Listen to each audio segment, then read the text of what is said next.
Fala pessoal, boa noite. Então, dando continuidade à aula da semana passada, nessa aula agora a gente vai falar um pouco sobre os tipos de micro-organismos e vai especificar nesses 5 aqui que eu vou falar agora: as bactérias, os vírus, os fungos, as algas e os protozoários. A arqueia é considerada um tipo de micro-organismo, mas não entra no nosso estudo porque ele especificamente é um tipo de bactéria que difere das convencionais por conta do material genético, né, e da composição da sua parede celular, que é o envoltório membranoso. Ok? Então, partindo aqui, o que são as bactérias? Né? As bactérias são seres que existem há mais de 3,5 bilhões de anos e elas não têm um núcleo definido, né? São considerados aí procariontes. Procarionte, a definição é que não tem um envoltório nuclear, okay? E que é constituído por uma molécula de DNA. Se vocês puderem ver aqui no desenho, vocês vão conseguir ver esse material genético completamente espalhado pelo citoplasma, né? Uma parede celular definida, envolto seguido de uma membrana e de uma cápsula, que é o que dá mais uma proteção mais eficiente, eficaz a esse micro-organismo. E aí, partindo para a forma, como é que são formadas essas bactérias? Geralmente, as classificações que a gente encontra nos livros são esses 3 aqui mais específicos. Começando pela classificação esférica, chamada de Koch. E aí, quando a gente vai encontrar, nos livros, a gente encontra associada a Streptococcus, por exemplo, Diplococcus, quando contém 2 esferas juntas, Tétrade, 4 esferas, Estafilococcus, múltiplas esferas, Sarcina, quando contém esse formato de cubo, o formato também de bacilo, quando ele é mais, como eu posso dizer, em forma de bastão, e aí a gente tem os streptobacilos, os flagelados, que são os que contêm esses fios como se fossem pernas, os esporulados, e os outros que são em formato de vibrião, de espirilo e de espiroqueta, em formato de espirais. Okay? E aí, partindo para como é que essas bactérias elas agem no nosso organismo? Primeiramente, elas possuem mecanismos de defesa e mecanismos de agressão. Mecanismos de defesa como mecanismos de proteção aos quais elas vão agir, ok? Para fazer com que essa atividade delas se perpetue, seja contínua. E aí, como mecanismo de defesa, a gente tem 2 divisões aqui. Primeiro, a divisão de esporogênese ou esporulação, que é a formação de esporos, né? E esses esporos eles são formados a partir de condições ambientais desfavoráveis, uma temperatura elevada demais, uma temperatura baixa demais, certo? Ou então uma umidade excessiva para o crescimento dessas bactérias. A partir do enclausuramento é o que? A formação de uma cápsula, certo? O fechamento dessa bactéria para que ela se proteja daquele ambiente desfavorável. E quando há esse processo, não ocorre a reprodução ou multiplicação dessas bactérias. E aí o exemplo é o bacilo SP, SP de espécie, denominação de espécie, que esse bacilo aquecido a menos de 1 minuto nas condições de 60 graus Celsius podem ser destruídos. Porém, os seus esporos, que são esse mecanismo de defesa desse tipo de bactéria, sobrevivem por diversos minutos a 120 graus Celsius. Okay? Então, encontramos essas formas esporuladas mais no solo. Um exemplo é a bactéria que causa o tétano. E aí, como outro mecanismo de defesa, a gente vê aqui a definição do biofilme. O biofilme, essas aderências às superfícies, certo? De alguns objetos. E aí, esse biofilme é como um aglomerado de bactérias, formando uma barreira hidratada e, ao mesmo tempo, proteica. Um outro exemplo é o tártaro encontrado nos dentes. Certo? E aí, essas bactérias em biofilme são resistentes à radiação ultravioleta, à luz solar, à dessecação e a alguns tipos de antibióticos. A extração desse biofilme é mais mecânica, ou seja, vai lá com a espátula, certo? Com algo que possa retirar essa crosta, essa camada de bactérias aí. Como mecanismos de agressão, a gente tem mais 2 exemplos aqui. Primeiro, o exemplo de endotoxinas, certo? Que são toxinas que se apresentam dentro da bactéria e essas toxinas elas são liberadas depois que ocorre a lise ou que chamamos de quebra da parede celular. E a composição dessas toxinas, endotoxinas, é de lipopolissacarídeos, os quais não induzem a formação de anticorpos, que são as células de defesa do nosso organismo. E aí, conferindo alta resistência às temperaturas elevadas. E, assim, também baixa toxicidade, porém, podendo causar febre e a quebra de células sanguíneas, causando choques tóxicos e gerando sinais de inflamações. A gente tem aí como exemplo a salmonela que é um tipo de bactéria encontrada, por exemplo, na casca do ovo e em alguns alimentos que a gente compra aí no mercado, mas que não faz a higiene adequada. Certo? E a Escherichia coli é uma bactéria enterotóxica. Como outro exemplo de mecanismo de agressão, a gente tem as exotoxinas, que são toxinas excretadas à medida que esse micro-organismo, essa bactéria, ela vai crescendo.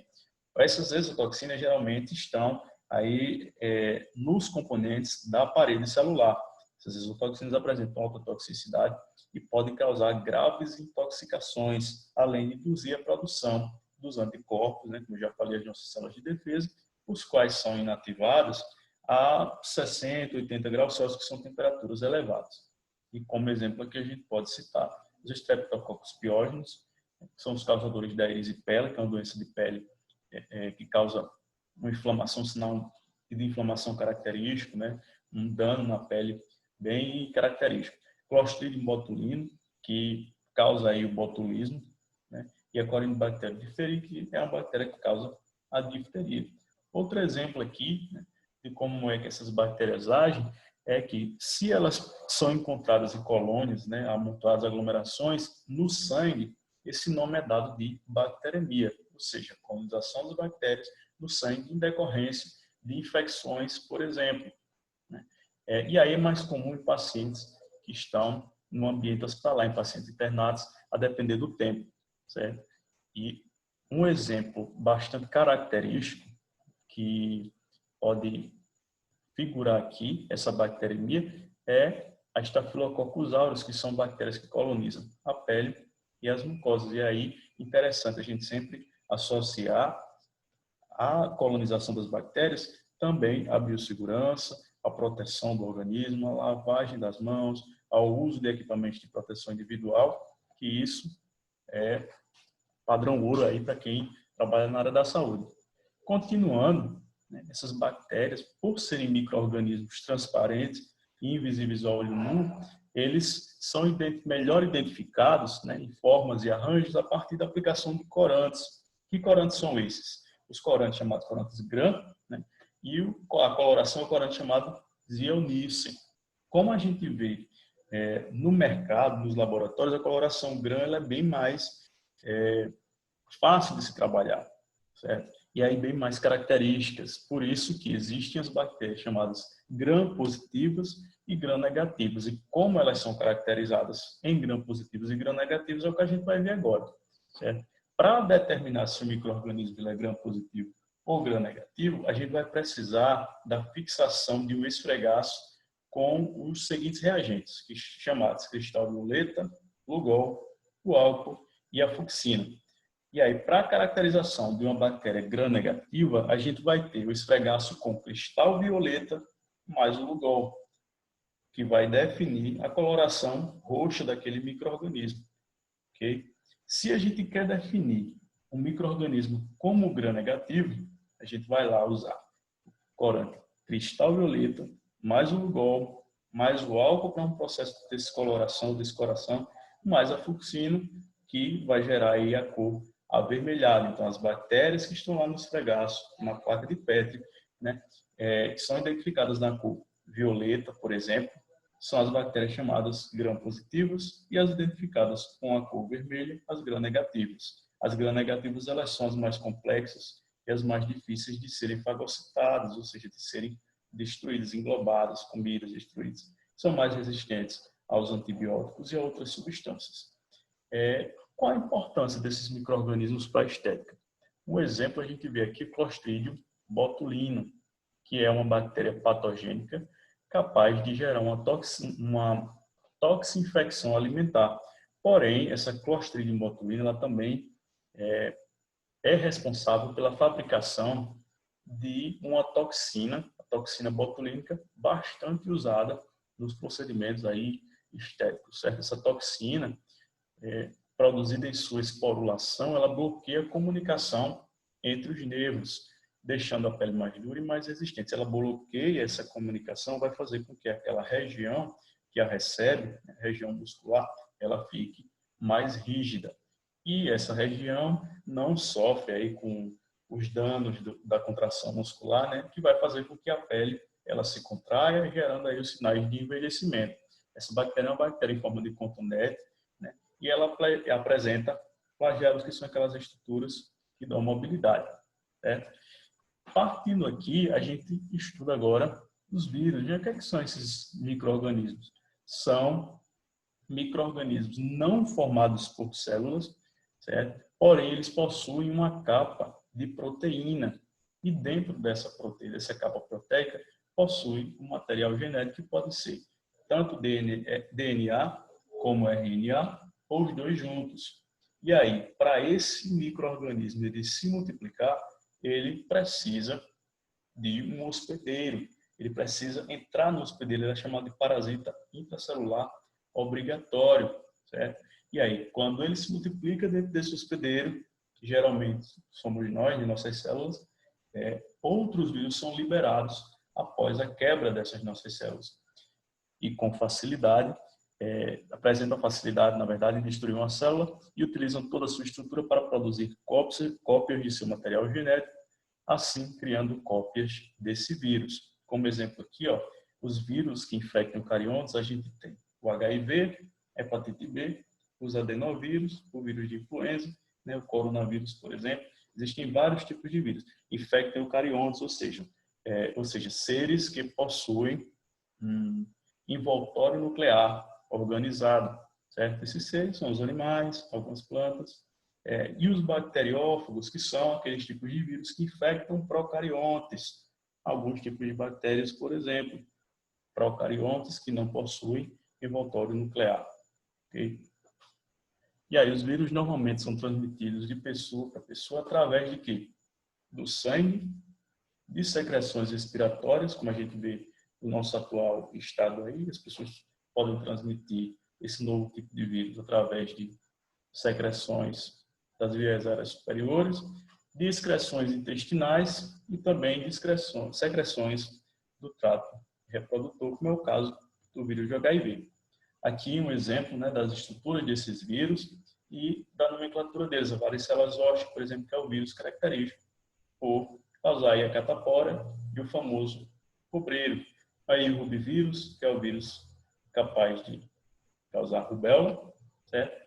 Saindo desse estudo, a gente vem compreender aqui que são os fungos. Fungos que são seres tanto macroscópicos, ou seja, de dimensões grandes, como microscópios, pequenas dimensões, são unicelulares, formados apenas por uma célula, ou pluricelulares, formados por várias células, e são eucarióticos. Eucarióticos, de novo, possuem envoltório nuclear. E esses fungos, eles podem ser não patogênicos, ou seja, não capazes de causar doenças, que a gente tem os fungos responsáveis pela fabricação de bebidas alcoólicas, da preparação de pão, da fabricação de queijo, né? Como vocês podem ver aqui alguns exemplos, as figuras de Saccharomyces cerevisiae, Agaricus campestris, penicilina, né? E os fungos que são capazes de causar doenças, que são chamados fungos patogênicos, como os que causam as coceiras, ou micoses, a candidíase, as tinhas, né, as chamadas de dermatofitoses, entre eles aí o Candida albicans, aspergillus, e aí o Trichofitum, que é relacionado aqui à infecção do pé de atleta, característica, né, dermatofitose, Candida albicans pela causa aqui da candidíase, e o aspergillus por causar a aspergilose. Aqui um exemplo de um estudo feito com alguns fungos, né? E aí esse estudo, esses fungos, eles foram retirados de bases faciais. Isso tudo para comprovar que existem também produtos cosméticos que são colonizados não somente por bactérias, mas por alguns fungos, e aí podem prejudicar o organismo humano. Outro exemplo aqui que a gente pode encontrar, muitas quem trabalha aí, por exemplo, nos cuidados das unhas, né, das mãos, dos pés, a paroníquia, que é essa infecção aqui do canto de unha, a onicomicose, que é a infecção na própria unha, no próprio aparelho ungueal. Partindo dos fungos, a gente tem estudado que são os protozoários, que são organismos unicelulares, né, formados por apenas uma única célula, e eucariontes com um envoltório nuclear, certo? Com estruturas locomotoras, à exceção dos esporozoários.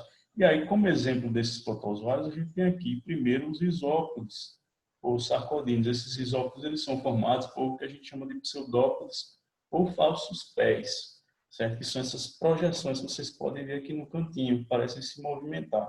Um exemplo desse protozoário é a ameba. Os zoomastigóforos ou flagelados, que contêm flagelos, que são esses fios que eles dão locomoção a esse micro-organismo. E um exemplo desse protozoário é a Giardia lamblia, que causa giardíase, esse protozoário muito encontrado em baratas.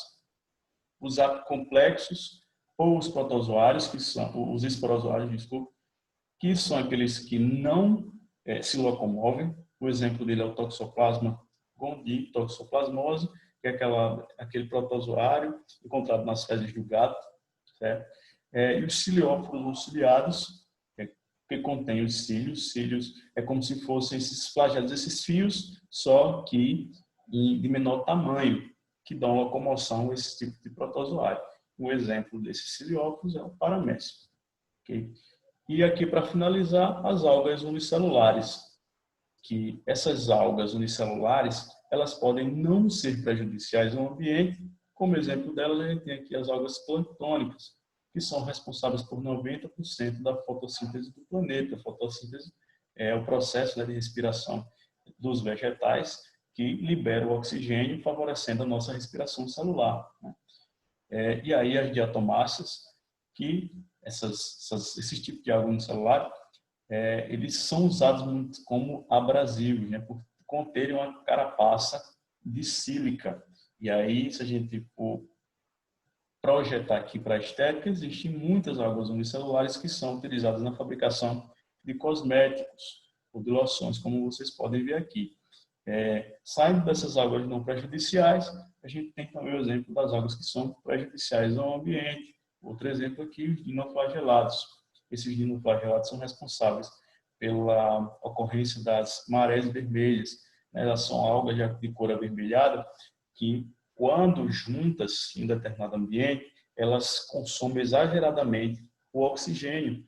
Se elas consomem o oxigênio daquele local, significa dizer que tudo que precisa do oxigênio, por exemplo, as outras plantas, outras espécies de animais, vão morrer, ok? Então, prejudicando assim aquele ecossistema, aquele ciclo de vida naquele determinado ambiente. Existem as algas unicelulares responsáveis por prejudicar o meio ambiente, existem aquelas responsáveis por favorecer, né, os processos aí de fotossíntese, ou serem usadas em vários tipos de materiais para a nossa saúde, né, para o nosso benefício. Então, gente, é isso que eu tinha para dizer para vocês. Espero que vocês consigam fixar aí o entendimento nesse conteúdo que, apesar de ser complexo, é um conteúdo curtinho e qualquer dúvida vocês podem me perguntar, estou à disposição. Ok? Boa noite, um abraço.